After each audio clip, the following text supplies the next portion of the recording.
FIGAROVOXTRIBUNE Céline Pina interpelle le ministre de l'Intérieur au sujet des prières de rue, organisées chaque semaine depuis 8 mois à Clichy, et qui ont conduit les élus locaux à manifester. Pour l'essayiste, il est de la responsabilité de l'État de rétablir l'ordre public. Quéro, ancienne élue locale, Céline Pina est essayiste et militante. Elle avait dénoncé en 2015 le salon de « La femme musulmane » de Pontoise et a récemment publié Silence coupable édition Quéro, 2016.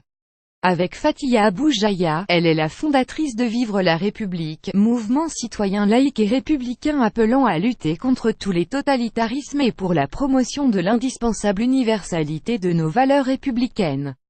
Monsieur le ministre de l'Intérieur, comme vous ne pouvez pas l'ignorer, à Clichy, depuis 8 mois, tous les vendredis, des individus envahissent la voie publique par centaines, déplient des tapis de prière, perturbent ostensiblement la circulation afin de mettre en scène des prières de rue, censées faire croire que les musulmans ne disposent d'aucun lieu de culte pour se réunir dans cette ville. Un spectacle qui a pour objet d'installer dans les têtes l'image d'un pays persécutant une religion afin d'accréditer le discours des militants de l'islam politique. Ceux-ci construisent leur démarche de sectarisation et leur politique de recrutement sur la haine et le ressentiment.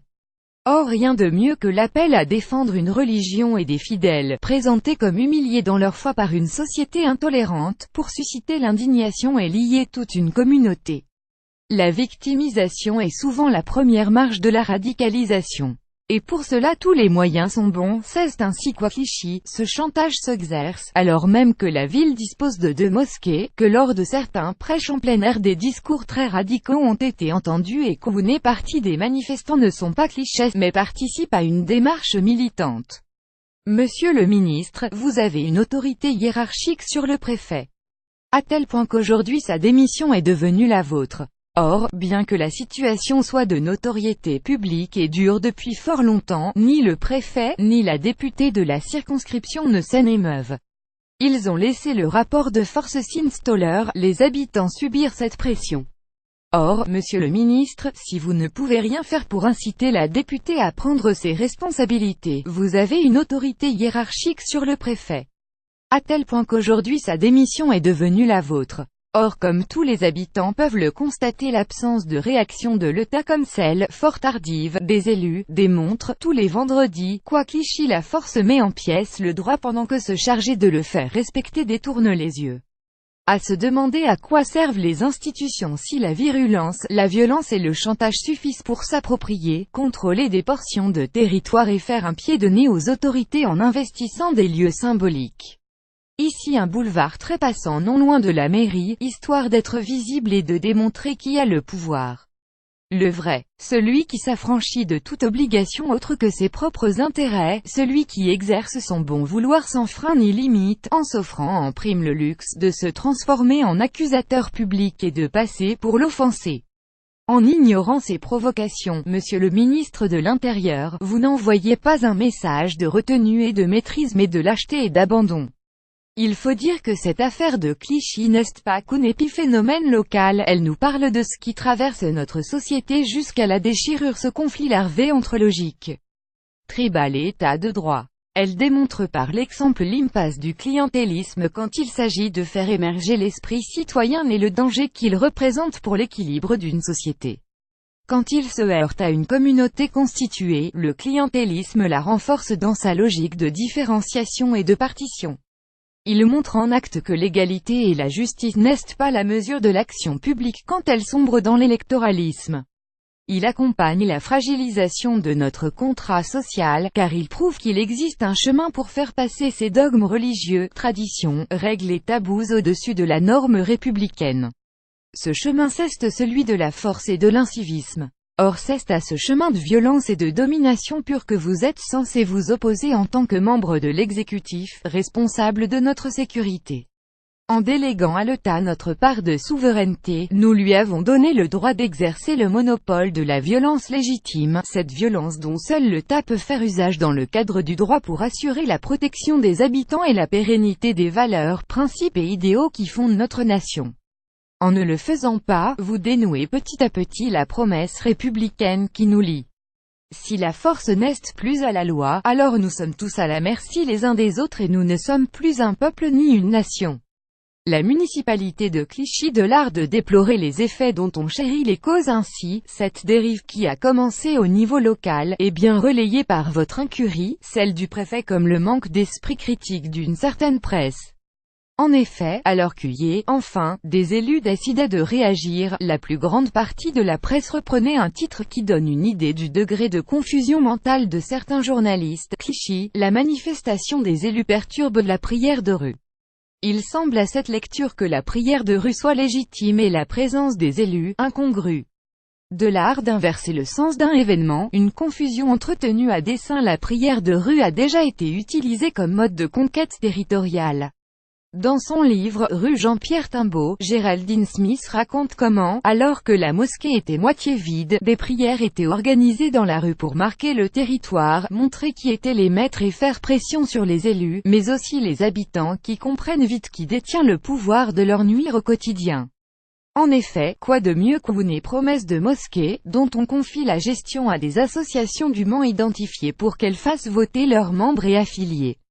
Certes, cela s'explique aussi par un positionnement pour le moins malheureux du maire. Sous les mandats de Gilles Catoire, le maire précédent, la ville avait déjà sombré dans le clientélisme. Le problème de ce type de structuration politique est le même que quand on veut mener une guerre en s'appuyant sur des mercenaires. Le jour où le camp ennemi paye mieux, vos troupes se débandent et vos alliés tournent les armes contre vous. À trop investir sur les intérêts privés au détriment de l'intérêt général, on perd toute légitimité et on est à la merci d'un retournement de conjoncture. Et Gilles Catoire a péri de ce par quoi il avait longtemps assuré sa survie.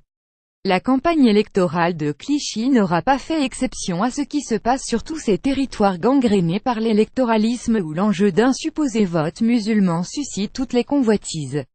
Vous avez été élu local, vous savez très bien de quoi je parle.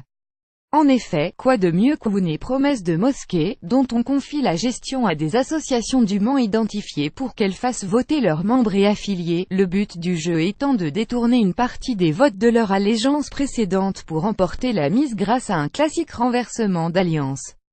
Cette fois-ci c'est Rémi Muzo, le candidat LR, qui a su être le plus convaincant, s'engageant sur un bail amphithéotique. Petite astuce permettant de ne pas payer le terrain sur lequel la mosquée est construite, tout comme son adversaire d'ailleurs. En période d'attaque terroriste et d'alerte Vigipirate maximale, nous mobilisons nombre de policiers pour protéger des prières de rue illégales, qui durent depuis plusieurs mois.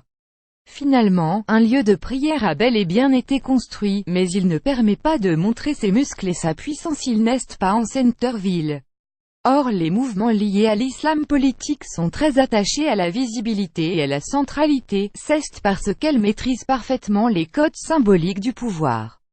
Ce qui se joue à Clichy n'est donc pas une lutte pour que les musulmans puissent pratiquer leur culte dans de bonnes conditions, ce qui serait tout à fait entendable, mais un rapport de force où il convient de montrer que la puissance de la foi et le refus d'obéir à la loi font reculer toutes les autorités constituées. La chose est en passe d'être démontrée puisqu'en période d'attaque terroriste et d'alerte Vigipirate maximale, nous mobilisons nombre de policiers pour protéger des prières de rue illégales, qui durent depuis plusieurs mois. Cela ne vous dérange vraiment pas, c'est à cause de cela que les militants de Force laïque et leur leader, Laurence Marchand-Taillade, ont manifesté le 3 novembre et que des élus se sont mobilisés le 10 autour de Rémi Muzo pour manifester contre ces démonstrations de force. Que Rémi Muzo ait largement alimenté le clientélisme qu'il se prend en boomerang est vrai. Pour autant il est temps que la préfecture et le ministère de l'Intérieur arrêtent de jouer avec le feu et rétablissent l'ordre à Clichy. En laissant depuis 8 mois un groupe constitué occuper l'espace public et faire étalage de sa force et de son incivisme aux yeux de tous, c'est notre contrat social que l'on affaiblit. Car si la force et l'incivisme gagnent à Clichy, alors ce petit jeu se mènera ailleurs. Et c'est bien maille à maille, par cette autre forme de violence qu'est le refus de la civilité, que l'on détricote la démocratie. À refuser d'ouvrir les yeux sur ces phénomènes, vous nous exposez tous. Certes l'erreur est humaine et nous vous pardonnerions bien volontiers d'avoir tardé à ouvrir les yeux si la prise de conscience intervient maintenant. Mais c'est en désespoir de cause que j'écris cela, car en la matière le nouveau pouvoir auquel vous appartenez ressemble trait pour trait à cet ancien monde tant décrié dont vous étiez également un représentant.